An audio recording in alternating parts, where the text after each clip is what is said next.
philosophers so far.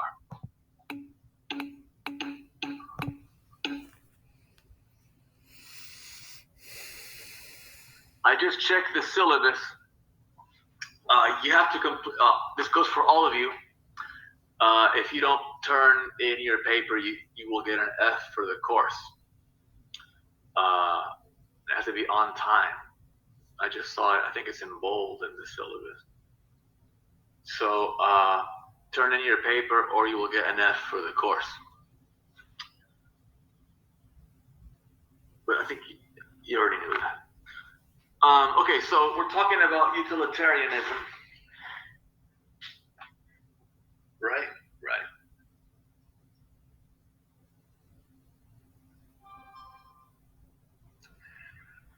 And utilitarianism at first glance is appealing. It is appealing. Hume's philosophy too is appealing. But let's talk about utilitarianism proper. At first, it's appealing. It sounds like the right moral philosophy, right? Think of others. Think of the majority. Don't be a selfish son of a gun, right? Think of the majority involved, right? And sometimes a person who is a utilitarian can be heroic. Spoiler alert! Spoiler alert! If you haven't seen the movie Independence Day, don't listen, okay? At the end of the movie, Independence Day, the character played by Randy Quaid sacrifices himself to save. Yes, an oldie. I'm an oldie too. Sacrifices himself to save mankind. That's a utilitarian act, right? He's not thinking of himself. He's thinking of the majority.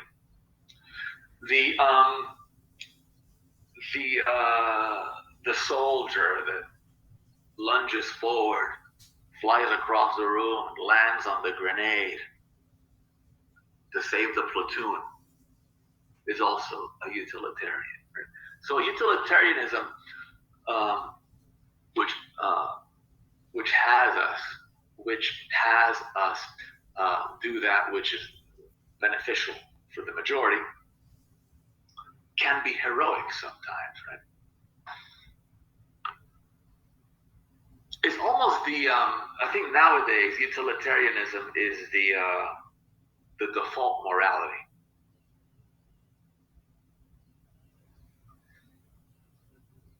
Nowadays, I think it's almost synonymous with morality. There is Jeremy Bentham, the founder of utilitarianism. Looks like Benjamin Franklin.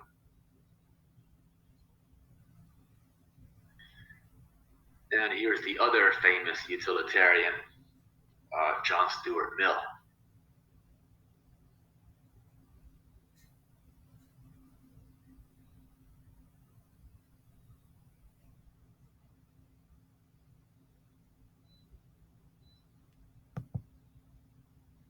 And some utilitarians, like Peter Singer here, they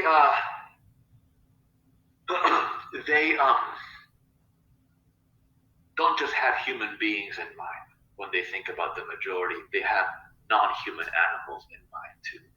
So if what you are doing is beneficial for the majority of human beings and others, right, then keep doing it.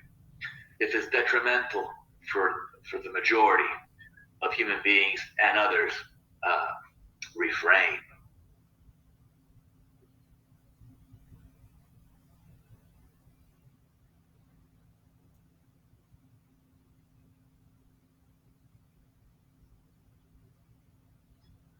And there are some famous problems with utilitarianism. There are some famous problems. One is called, because no moral philosophy is perfect. Perhaps nothing is perfect. If you meet a utilitarian, if you meet a virtue ethicist, if you meet a Republican, if you meet a Democrat, if you meet an anything,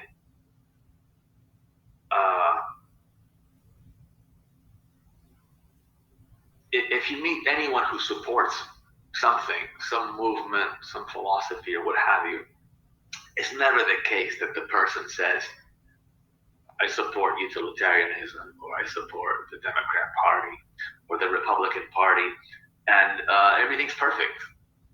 That doesn't happen, right?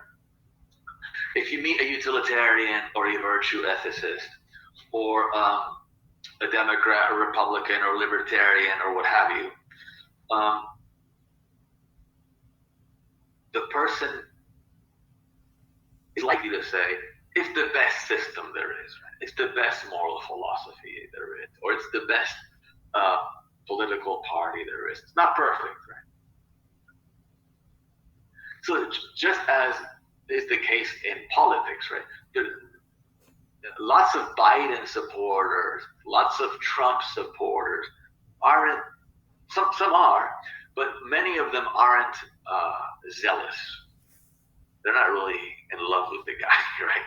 A lot of people that support one candidate or another might tell you, it's the best we have. You know, it's this guy or the other guy, so I'm going to go with this guy, right? So just as no one in politics is completely satisfied with a political party or a political movement or what have you, or a political candidate, so too in ethics, no one is really 100%. The best of two evils, the least of two evils, I think it is. You pick the least, right? Or the lesser of two evils. Yeah, the lesser, yeah. So the utilitarian might say, look, I know that there are problems with my theory, but the others are worse or something. So what are some of the problems with utilitarianism? Well, one problem is called the fat man problem.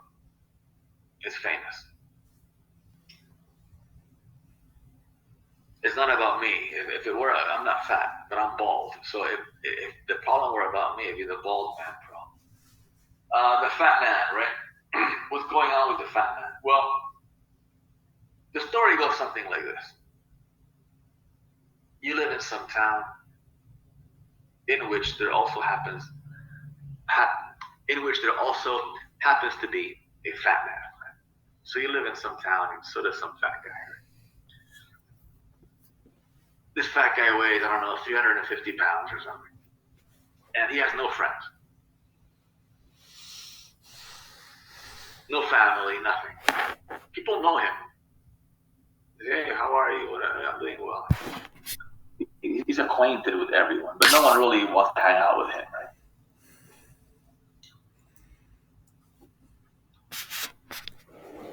No friends.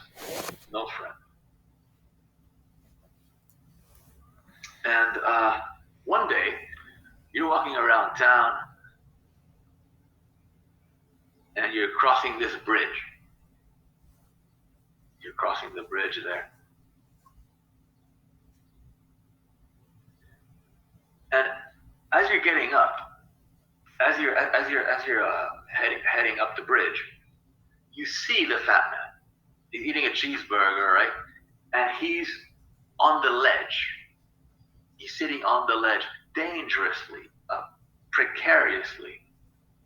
Right? His ass cheek is like, one ass cheek is on the ledge, and the other ass cheek is out in the air, right? Yeah. So you say, wow, that guy, he's taking a risk, He's taking a risk.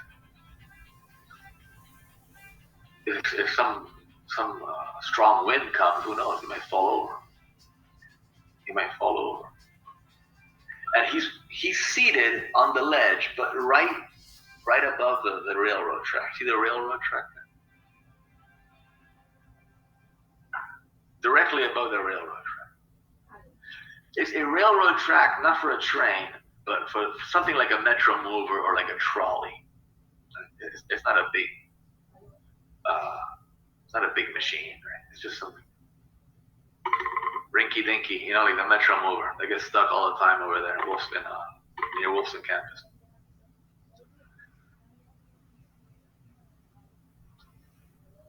So as you're walking up the bridge, you see the fat man, and then to your right, you see the trolleys coming. But then you look down to the left, and in the distance, you see that some people have been tied to the railroad track, or the railroad tracks. 5 or 6 people, or 4, whatever. Who tied them there? Who knows? But the train's coming, and it's going to kill them.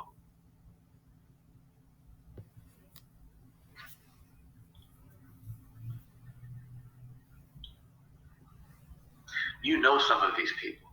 Hey, that's that doctor that's got a big family. That's that doctor that still makes house calls. And you know what? If you can't pay, he says, don't worry. Whenever you can, you pay me. That provides a great service to the community.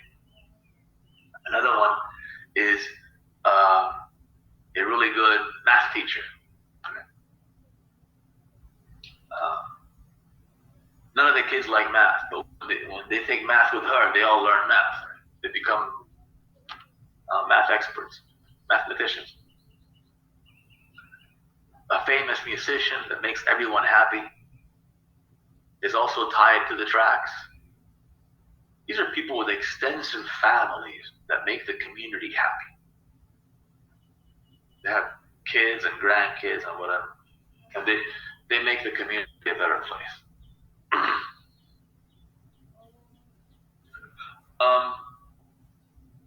The train's coming. The train's coming. And right now, as you see the train coming, you find yourself right next to the fat man, who's precariously seated on the ledge. And you reason that if you just nudge him, he'll fall over the edge. He'll fall on the railroad track. And he's fat enough to stop the trolley. He'll die. You will commit murder. But, yeah, right? You will commit murder, right? However, think of all those lives that you will save, all the suffering that you will prevent.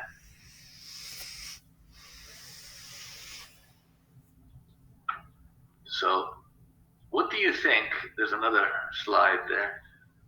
What do you think that that utilitarianism would have us do? Yeah.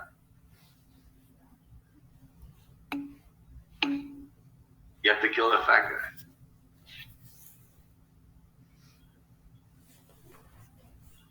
He has no friends. It's almost as if he never existed. That's Tom Hagen from Godfather Part 2. It's almost as if he never existed.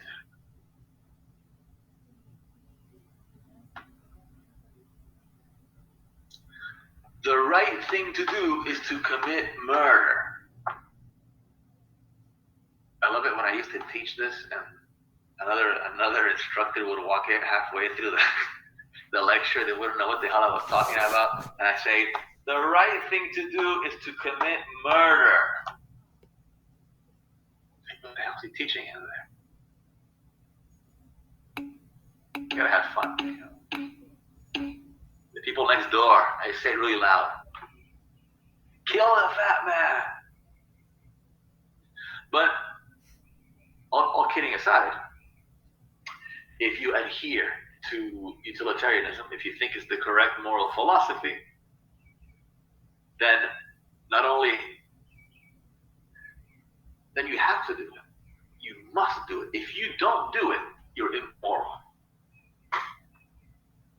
Think about it. If you don't do it, then you are immoral. Or you would be immoral.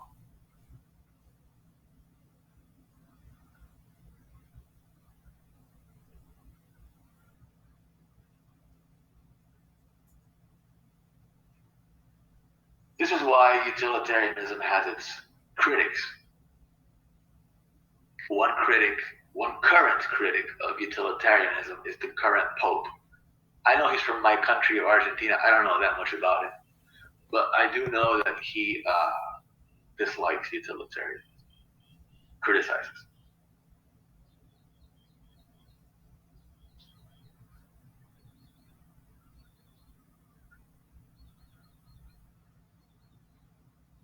And by the way, if you push him, and as you push him, you take the cheeseburger and you eat it, you're also maximizing happiness. So you have to steal from him as he, right? Because utilitarianism is about maximizing happiness, minimizing pain. Well, if you push him with the cheeseburger, no one's gonna eat the cheeseburger. That's not good. It's a waste. But if you push him and steal the cheeseburger, then you're more moral. Quiero un plátano amarillo con queso por dentro. And eat it. No, señora. Okay. No me gusta.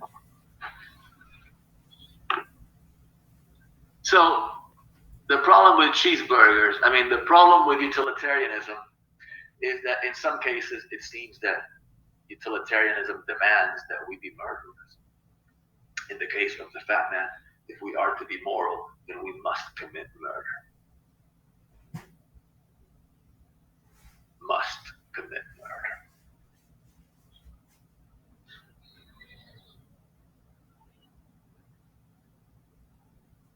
Are there any questions, complaints, or criticisms?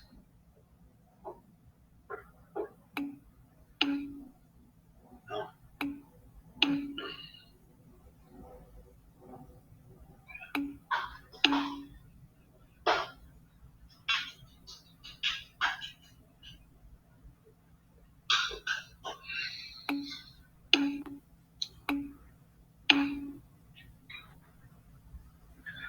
There's another paper, there's another criticism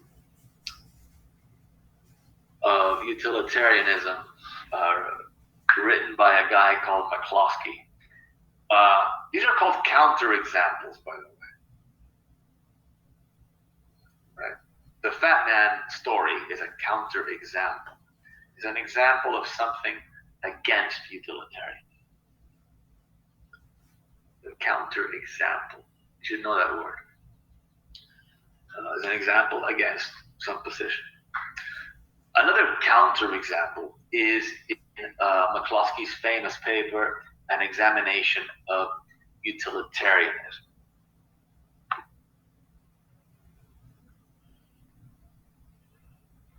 In the original one, he's talking about black people and white people. I like to talk about blue people and red people. Makes it easier for me.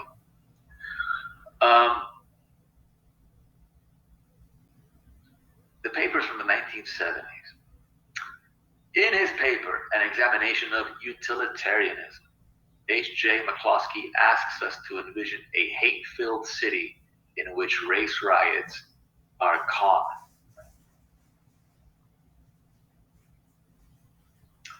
In this town, a red man has raped a blue woman and is still at large. The police cannot find the rapist, the red rapist. Yeah. Unbeknownst to all, the rapist hopped on a freight train and will never be seen again. Got off scot-free. There are posters with a sketch of the rapist's face all over town. Now, because of this rape, right, perpetrated by a red man against a blue woman, together with the fact that the blues and the reds already hate each other in this town,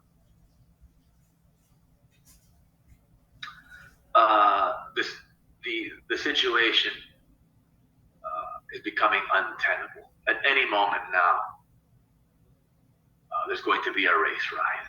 And it's going to be a bad race riot, right? Lots of people are going to die. Lots of innocent people, innocent men, women, and children are going to die because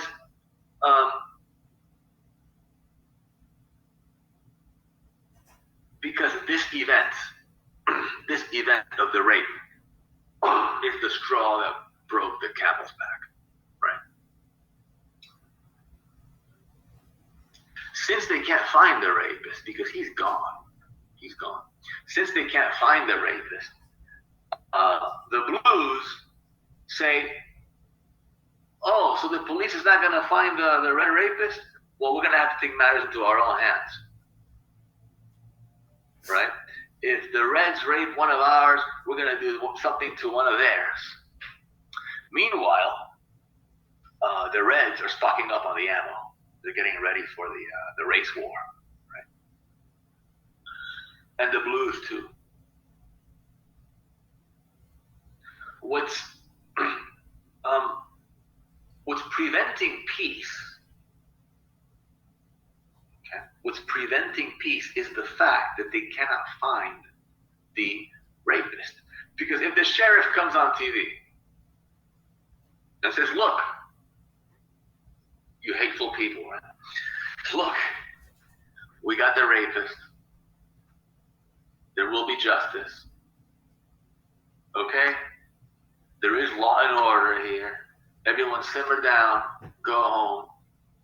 If that were to happen, if they find them and the police say everything's under control, then that will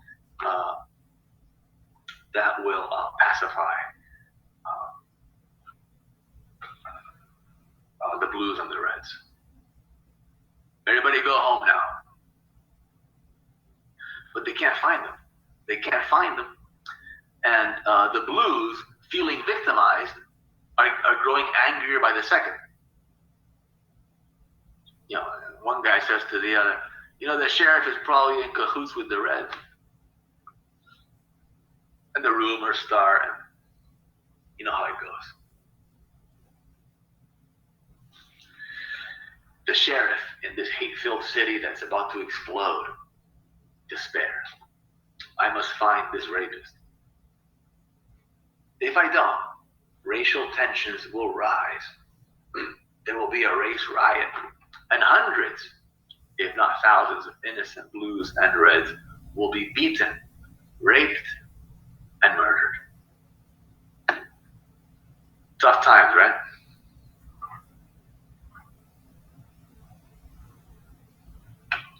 Good luck finding him, Sheriff. He's gone.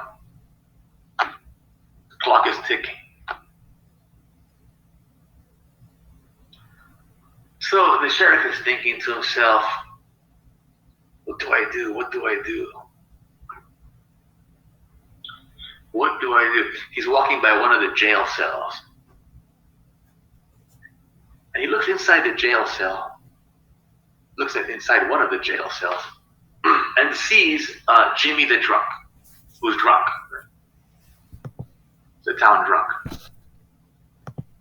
What's he in jail for? Public urination again, right?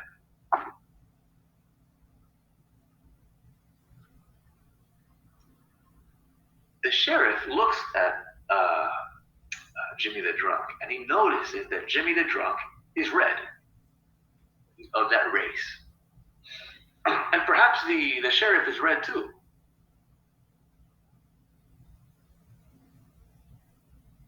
The sheriff sees that Jimmy the drunk is red. And he notices that Jimmy the drunk looks a lot like this. He's got the semblance or the facial features of the sketch of the rapist. Hey, Jimmy the drunk is not only red, he looks a lot like the rapist, man. Right?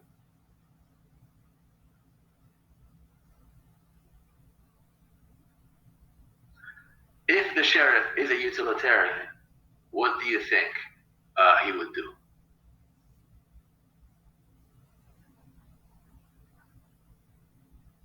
Anyone? Right. Jimmy. Hey, look. Yeah.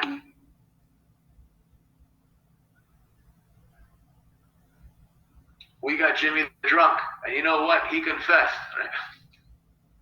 I did. Yeah, he did. He doesn't remember.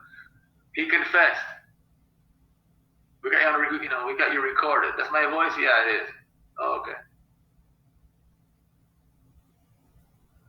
So Jimmy the drunk is charged with the rape, and the race riot is averted. The violence abates, and end of the story. However, notice that in order to do the right thing, the sheriff had to commit an injustice because Jimmy is not guilty of rape. But that's going to go on his record and so on and so forth. So in this particular case, if you want to be a utilitarian, you have to think about the majority involved. Well, the majority involved are all those people that want to riot. It's the town, the city. That's the majority involved. You have to think of their well-being, right? And in order to ensure their well-being, there has to be a sacrificial lamb. And an injustice needs to be committed. So in the case of the fat man, you have to commit murder to be moral. In the case of the blues and reds, you have to commit an injustice to be moral. So the second problem with utilitarianism is that according to utilitarianism, the sheriff must frame Jimmy the drunk, but this would be an injustice. Those are two famous examples of utilitarianism.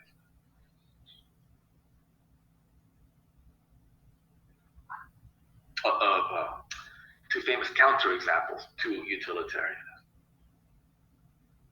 There's also the example involving the terrorist who places a bomb in the American Airlines arena. The doors are locked, nobody can escape. The terrorists have sealed them shut somehow. 30,000 people, it's a packed house, are going to die in the American Airlines arena unless the terrorist tells us where the bomb is. But the terrorist doesn't want to talk. So what do we have to do?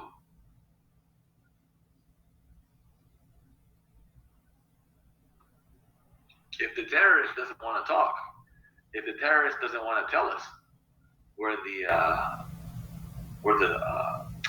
bomb or device is planted, and we want to save the lives of the 30,000 people that are packing the American Airlines arena, what must we do to the terrorist to get the information? Anyone. We have to torture him. Yeah. I don't want to torture him. That's gross. Well, whoever told you ethics was easy? Whoever told you being moral was fun, right? Nobody. Okay. So what do we do? Well, somebody's, you got to stick a screwdriver in his ear or something. I don't know. It's going to cause me psychological harm. Not to mention, it's going to cause him harm. Well, if you're a utilitarian, you have to torture him.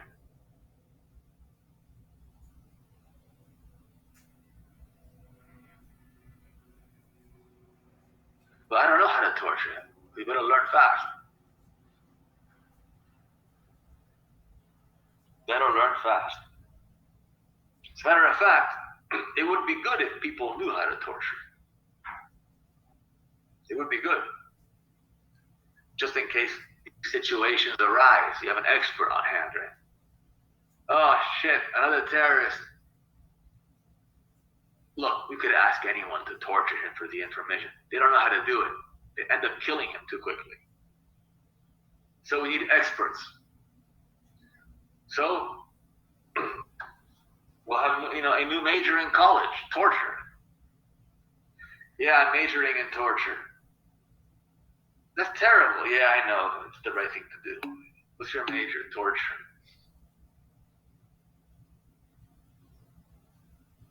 Well, why are you majoring in torture? Because someone needs to know how to torture. Otherwise, the terrorist is going to be accidentally, unwittingly murdered before any information is revealed by some stupid torturer who doesn't know where to stick the screwdriver or what have you. So once you start thinking about all of these things, once you start thinking about all of these things, you start to say maybe utilitarianism isn't there. Maybe it's good, maybe it's fine, but it's definitely not perfect. And maybe it's not for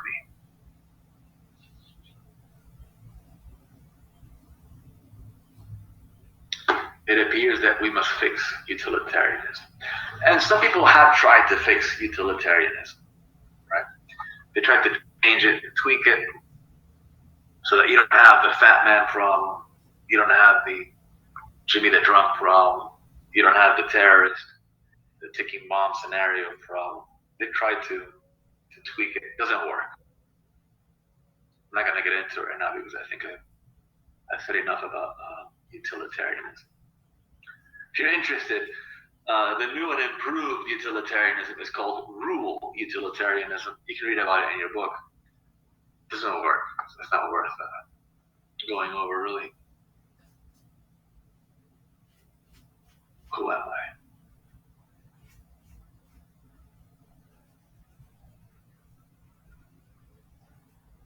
I? Okay, so are there any questions on utilitarianism or its problems? Anyone?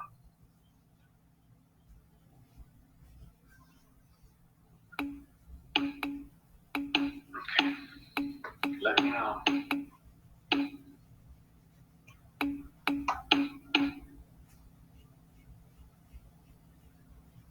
It'd be funny if someone became a utilitarian because of the counterexample, right? That would be fun. That wouldn't be funny. It would be kind of tragic.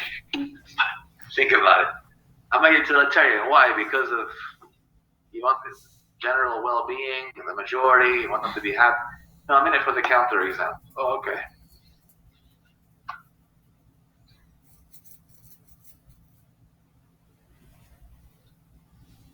Okay, so last time, we go back to the logic. Last time I think you were introduced to this. I hope you can see the PowerPoint there. Good.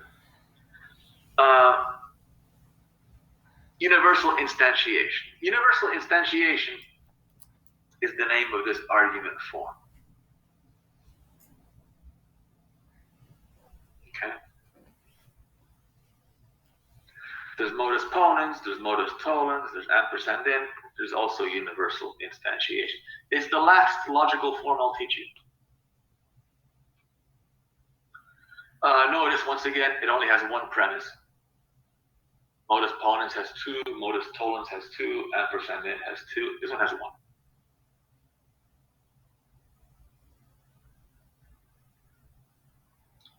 The three dots there that are not symmetrical mean therefore.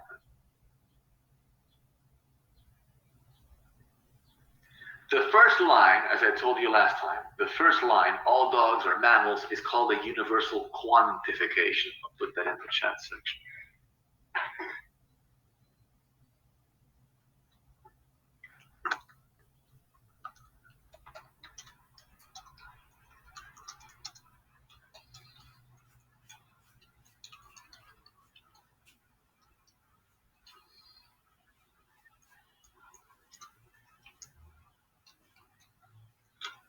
I'm in it for the counterexample, baby. Oops. The first line is called a universal quantification.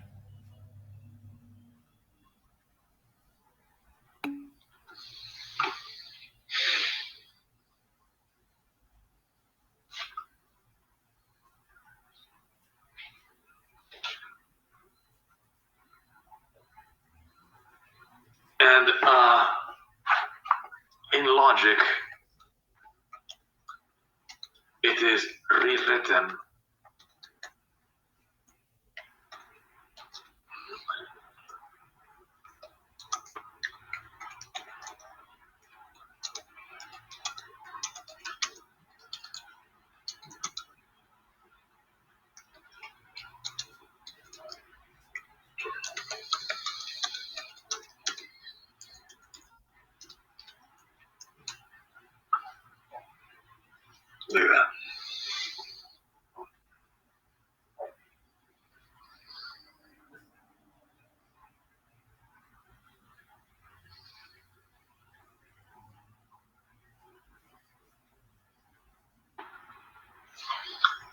So the whole thing looks like this, right?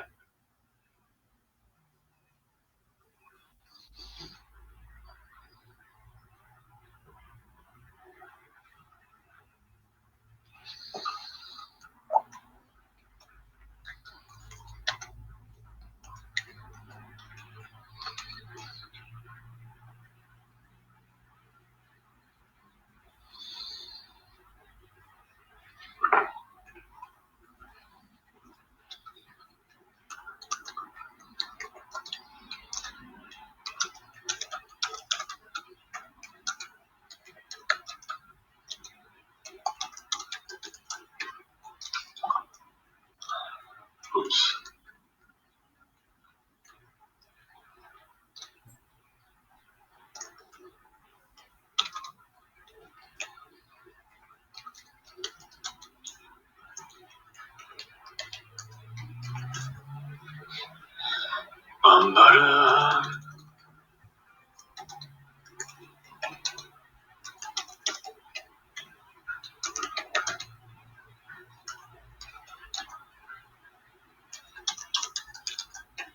Of course, I got it.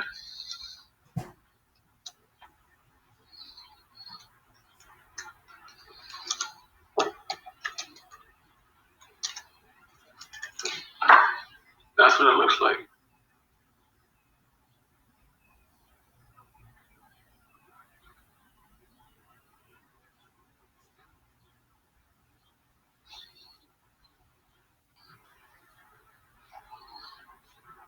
Oops, then fly over the mountain.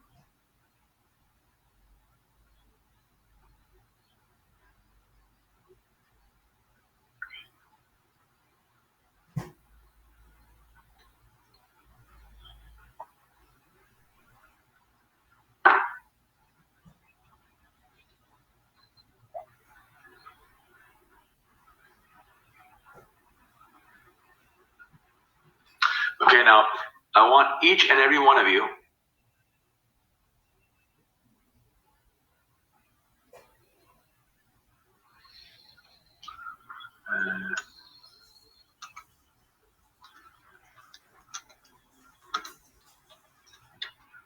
I want each and every one of you, not in the chat section, but on your own, to rewrite logically all flowers are purple. I'll give you 2 minutes.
Okay. Maybe somebody can put it in the chat section now. For every X, there is a flower. Perfecto. Very good, Megan. Very good, Gabriela. Perfect. It's easy.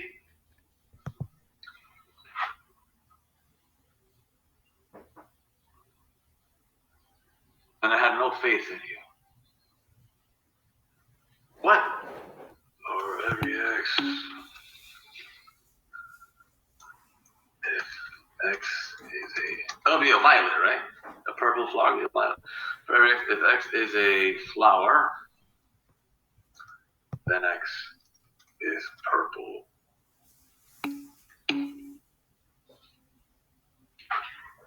Should we add flora? What do you mean, should we add flora? It's hard to explain. I thought it, for every flowers, if flowers is purple, then is a flora, not fauna, whatever. Therefore, if flower is purple, then flower is a flora. Is it the way of universal instantiation? Oh, are you talking about the conclusion? Yes. Oh, okay. And okay, so you want to name a flower flora? Not like in general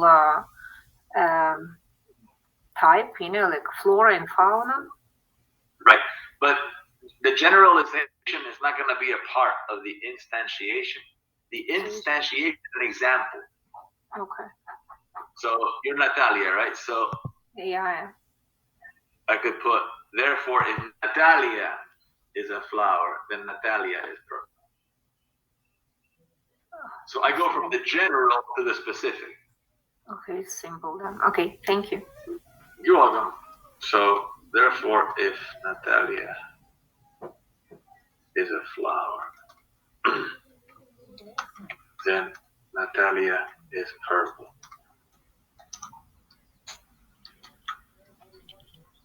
You see? Natalia or yes, I got it. Or Fred or Bill.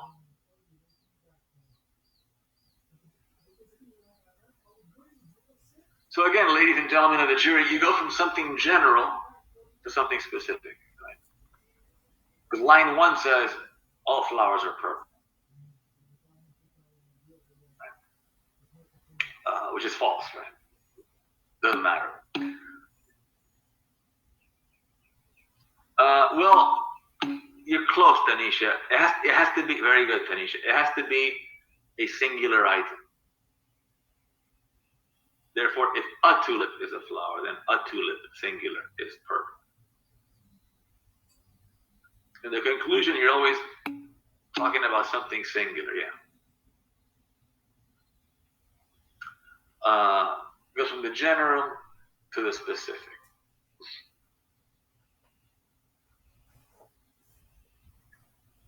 A lot of people say that deductions go from the general to the specific. It's not necessarily true. In this case, it is. Does it have to be accurate? What do you mean by accurate? Like the statement in the conclusion is it's true. Like, I mean, Natalia is a human being, so she's not a flower. But, like, does it have to be true? No. Okay. Yeah. If it's going to be sound, then yes, it has to be true. If it's going to be valid, it need not be true. Very good, Megan. Yeah. It depends.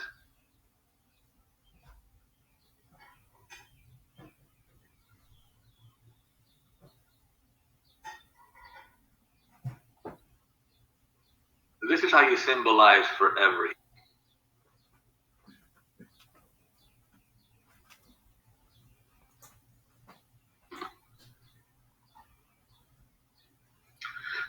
For every or for all. Most logicians don't write for every. I do that. Some do. Most will write for all.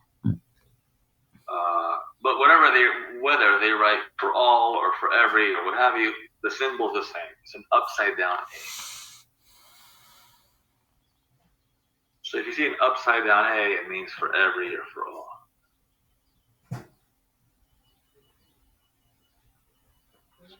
Excuse me.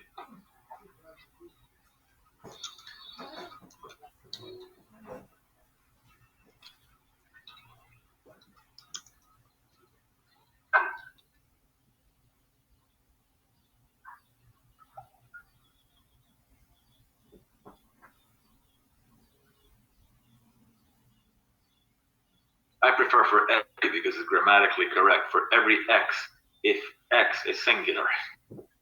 For all, that's just me.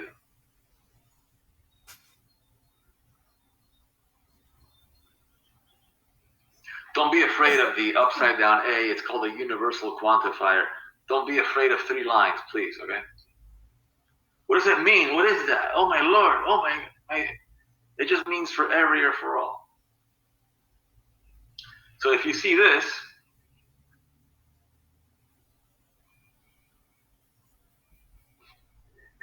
excuse me. If you see this, it says for every x. Or for all x's. Which I don't like, but it's okay.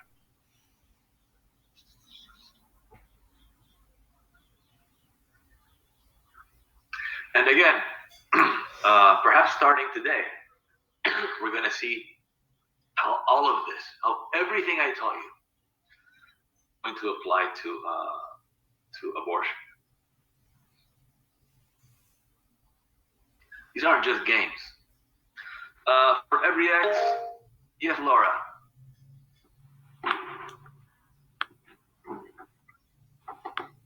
I'm sorry, Professor. The A backwards means for every or for all. It can be both. Yes. Yeah. Let's go look at this. Okay. I think I should have made that clearer. Hold on. Let me go look at this.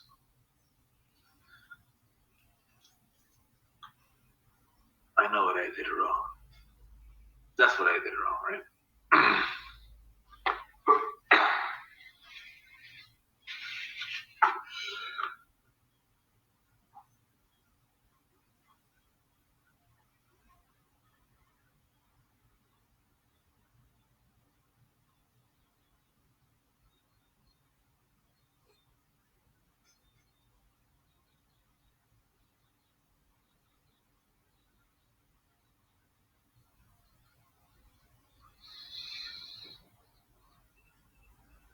Now, the rest of the sentence,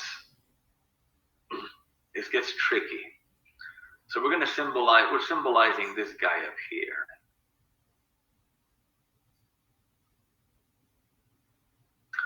We're writing this in the language of logic.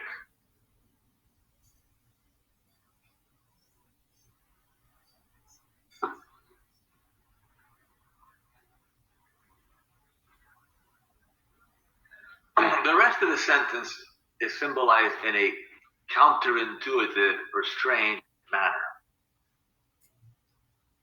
We do see that it's an if-then, right? So we're going to use an arrow. That's okay. That we know. Yeah.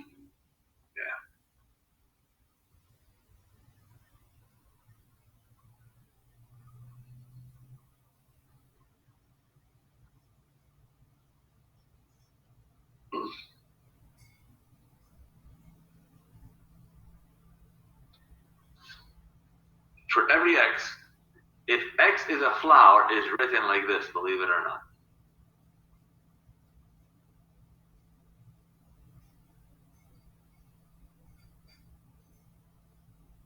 That's how you write it. You put the predicate expression first. Is a flower. And then you put the subject afterwards. Why? I have no idea. I looked into it once. I know that Russell and Whitehead came up with this. But why like this? I don't know. Because outside here, you're reading in order. You're reading from left to right, as we usually do. In the parentheses, for some reason, I have no idea why, you read backwards. So for every x, if x is a flower, then the arrow, x is purple, is written like this.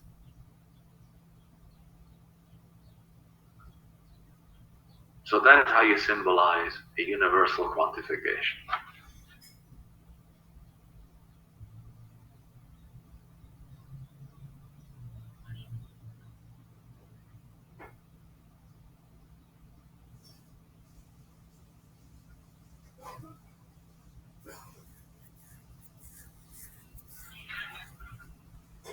read this together. If you follow me, you will understand it. It's like that, learning how to dance. You gotta move this foot and that foot, the same thing. Okay, so let's start with the upside down A, the universal quantifier. And out here, we do read from left to right. We say for every x, or for all x's.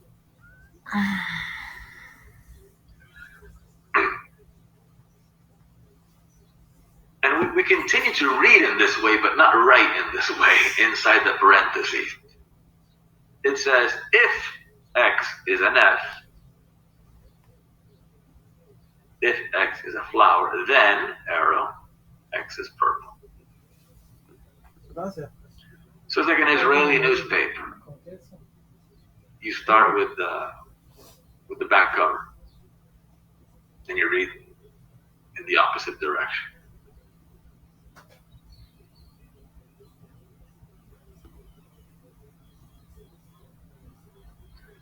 So the whole thing would look like this.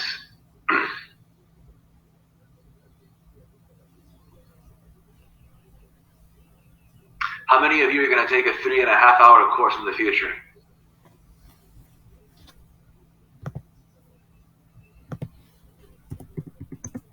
Again. You are? I don't think I like it. Well, I like it, but not at this hour. If it were like 8 to 11 or 9 to 12, right? That's the problem, is the hour.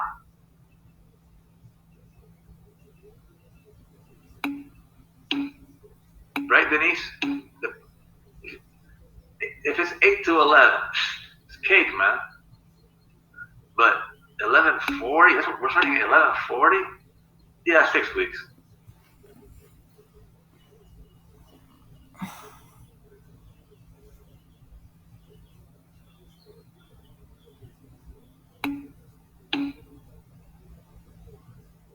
The 6 week go by fast? Okay.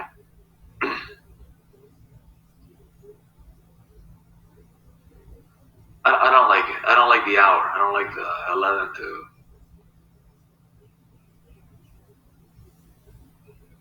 I want to have lunch, man.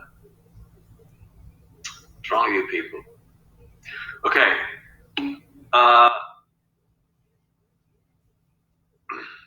Okay.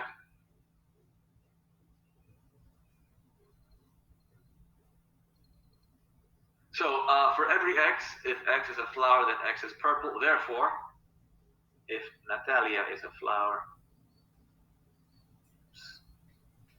come on, baby, there you go. Then Natalia is purple. Sorry, Natalia. For Natalia. So why me? And that's how you do it. That's the, oh, you like it? Okay. So that's a universal instantiation symbolized.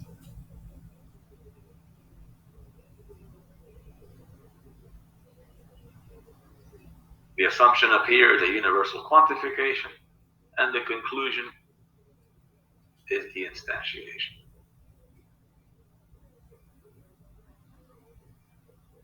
From one universal instantiation.